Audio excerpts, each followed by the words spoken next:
Dalam kerajaan cap ayam, korupsi dan penyelewengan berterusan. Ahli Dewan Undangan Negeri Pakatan Harapan Permatang Pasir, Muhammad Faiz Fadzil mempertahankan kenyataannya bahawa kerajaan Barisan Nasional ialah kerajaan cap ayam. Beliau mentafsirkan kerajaan cap ayam sebagai kerajaan yang gagal kerana lemah untuk menyelesaikan masalah rakyat. Faiz menyifatkan dakwaan Datuk Seri Ahmad Zahid Hamidi bahawa Barisan Nasional perlu berkuasa semula kerana mahu sebuah kerajaan yang stabil tidak berasas kerana dasar pemerintahan yang sama akan dilaksanakan jika Barisan Nasional berkuasa semula. Yang perintah sekarang adalah Barisan Nasional. Jika mereka menang pun masih Barisan Nasional, rakyat Malaysia tidak seharusnya membiarkan dipatuk ular kali kedua. Tegasnya dalam satu kenyataan. Beliau mengingatkan jika Barisan Nasional menang, cukai barang dan perkhidmatan GST pasti dilaksanakan semula. Ini kerana yang berkuasa dalam Barisan Nasional adalah kumpulan bekas Perdana Menteri Datuk Seri Najib Razak dan Ahmad Zahid.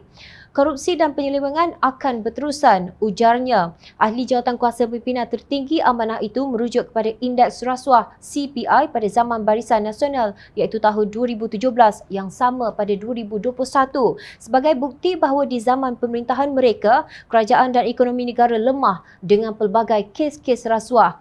Faiz berpendapat jika pun ada projek mega, ia pinjaman dari China seperti projek laluan rel Pantai Timur ECRL. Kek besar tidak dikongsi pun dengan rakyat. Akibatnya, harga barang mula meningkat di zaman pemerintahan mereka setelah GST dilaksanakan.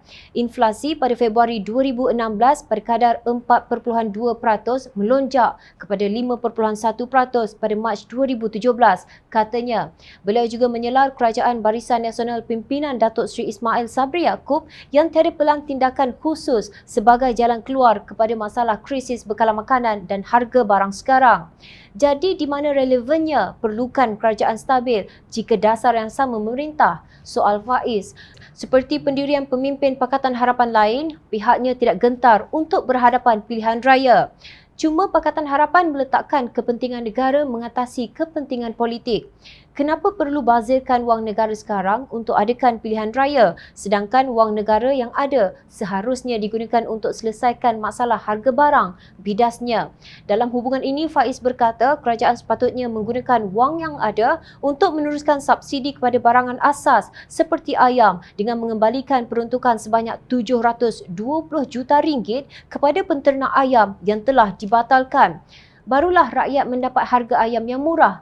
Ini belum lagi dikira harga barang asas lain yang perlukan sokongan kerajaan, tambahnya. Zahid perlu sedar bahawa kos pilihan raya umum boleh mencecah 1 bilion ringgit di mana kos PRN Melaka, Sarawak dan Johor sahaja mencecah lebih 290 juta ringgit. Bukankah ini satu pembaziran di saat rakyat sedang menderita? Adakah Zahid lebih fikirkan nasib dirinya atau nasib rakyat? Soalnya, hanya maca yang sudah diperbodohkan sahaja yang percaya Barisan Nasional mahu pilihan raya umum disegerakan demi kestabilan politik. Sedangkan hakikatnya mereka hanya mahu meneruskan legasi kerajaan cap ayam yang terputus apabila Pakatan Harapan mengambil alih Putrajaya pada Mei 2018 yang lalu. Dengan kekalahan itu, maka terbuka semua pekong yang selama ini disembunyikan di sebalik cap ayam mereka.